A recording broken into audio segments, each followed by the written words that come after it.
Welcome back. I'm Tedward. Welcome to Lars Anderson Auto Museum here in Brookline, Massachusetts, home of Boston Cars and Coffee and America's oldest car collection. And welcome to the Porsche Cayman GT4. This is a 982 generation, so it's got the 4-liter naturally aspirated flat 6, 414 horsepower. It's an absolute screamer, and the special thing about this car is it could be yours. This is actually a sweepstakes that benefits the Lars Anderson Auto Museum, and you could win this car if you enter before April 5th. So I am not getting paid to make this video, but I wanted to let you know that you could be driving this very GT4 if you enter. And they've actually gone ahead and put in a discount code. If you use code Tedward, you'll get 30% more entries with each donation. And the donations go to the museum. So I'd say this is a worthy cause and a worthy car to operate.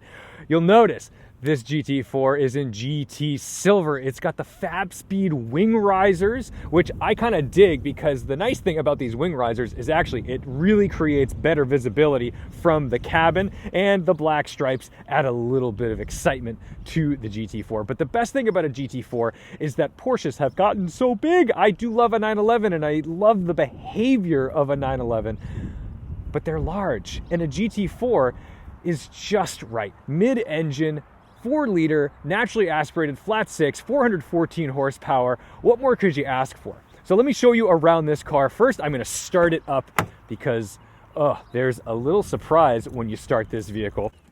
Left ignition, in we go.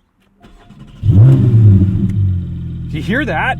Yeah. That's definitely a little tweaked exhaust. It sounds pretty good. I think it might be Fab Speed. I'm not totally sure, but it's wonderful. And those of you who instantly said, oh no, it's not a manual, it's a PDK. Wow.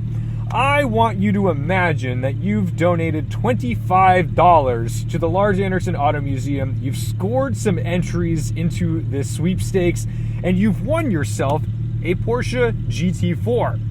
And someone says, hey, why didn't you get a manual? And you say, hey, I spent $25 on this car. I think the argument ends there, and you'll be plenty happy.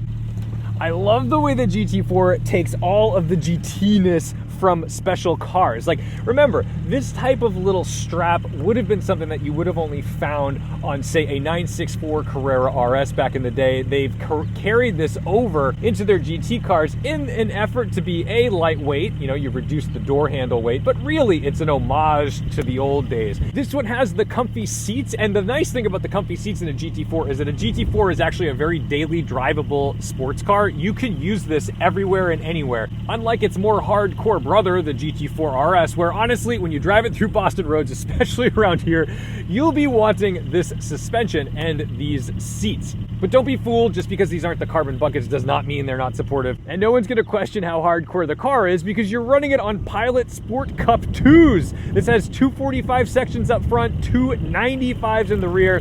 It's gonna hook up, it's gonna be a little grip monster, and this may be your entry into Porsche life. And if you're a local who enjoys the museum, yeah, you might be driving this to Boston Cars and Coffee, but you'll also feel good about supporting the Lars Anderson Auto Museum. So enough about all that. Let's go for a drive because I love these cars. They're so much fun.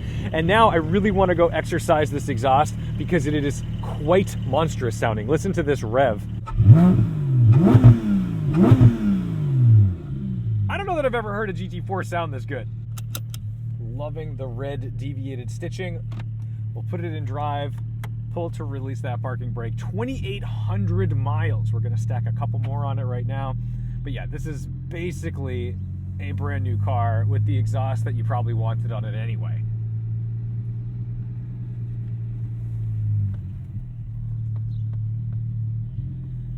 Oh, it's so nice. They've like redone the pavement down here.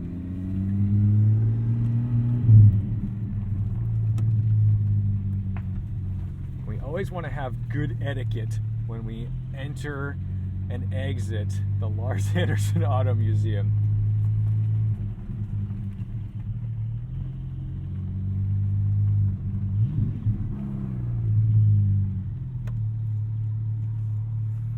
But maybe we'll make a little bit of noise.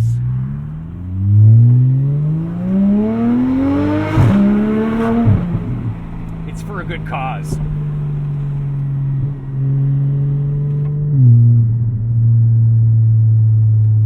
This exhaust is wild.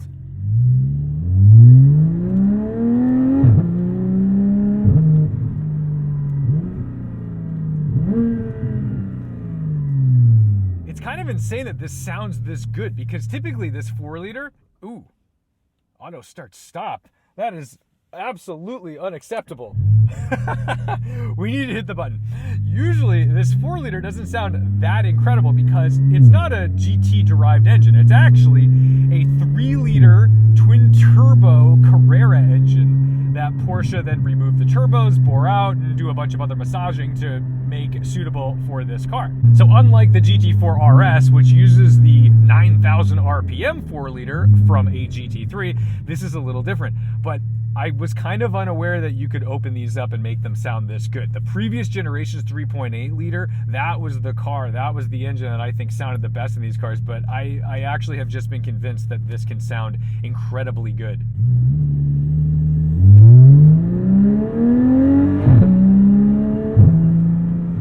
Say what you will about not being a manual, but PDK is pretty darn magical, and it just opens up this sort of world of sounds that you otherwise couldn't really make.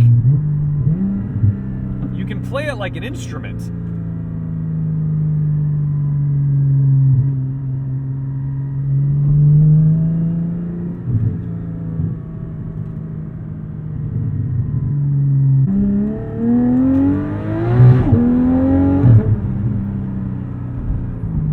And they're pretty fast.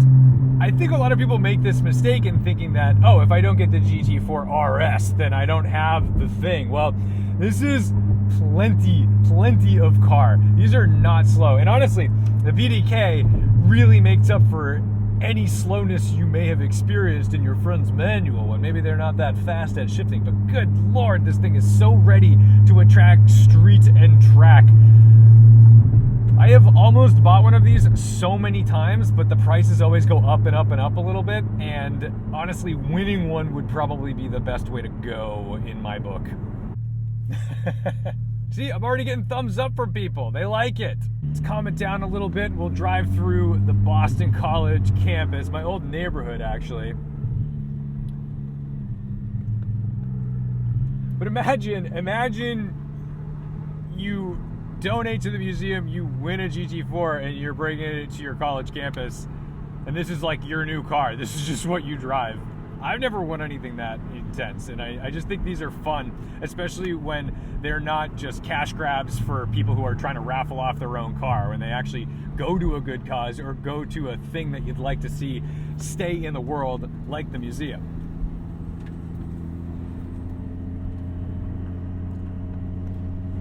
Look at that. We can be good little citizens. We don't have to blow out the eardrums of everybody yet.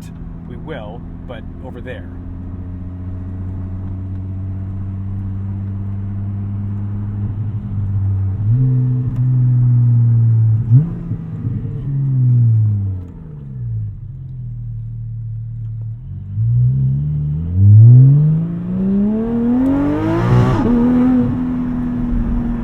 This is wild.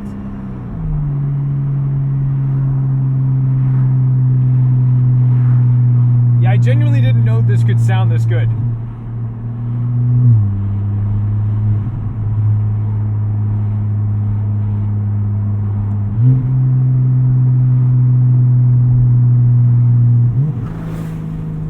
Yeah, this is your sign that if you have a GT4, you need to uncork it. If you don't have a GT4, you want one. You definitely want one. The beauty of a loud exhaust is that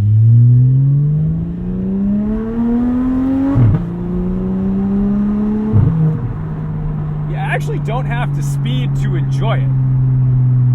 Things can happen at lower speeds, and with a quieter exhaust, you might actually exploit it more in terms of speed than you would, because you're not getting that joy of the noise. But you got to be careful, because police often don't recognize the difference. They just hear loud and think speed.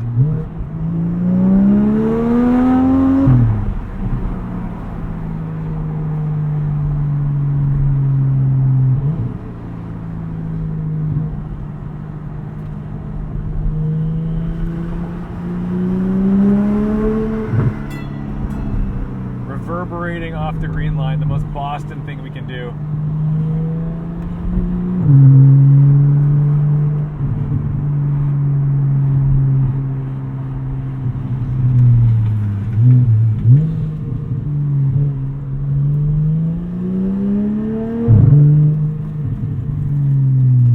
Over the cobblestone.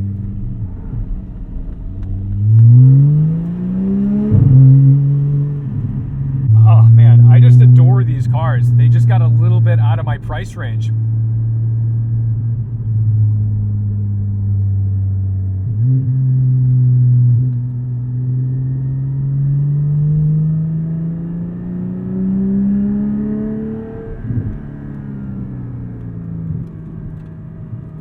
A white GX 460, a man of great taste.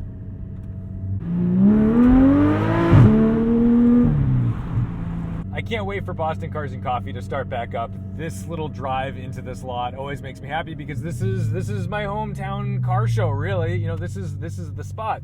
And this GT4, while is a very cool prize for whoever wins the sweepstakes, it's also a great way to donate to a really wonderful staple of the community and a literal national treasure. So, if you're feeling lucky and you want to win a GT4, I always do that the wrong direction, enter in the link in the description and then use code Tedward to get 30% more entries for your dollar. And, you know, if you don't win, well, you've helped out a great institution here in Massachusetts that preserves enthusiasm and the car community. If you do win, you get a car. You get a really good car. So thank you so much for watching, liking, commenting, and subscribing. Don't forget to respect the drive, and I'll see you in the next one. Oh, and the last odometer reading here is 2813. So if you win this car and you receive the car with those miles, you'll know that I was the last one to drive it.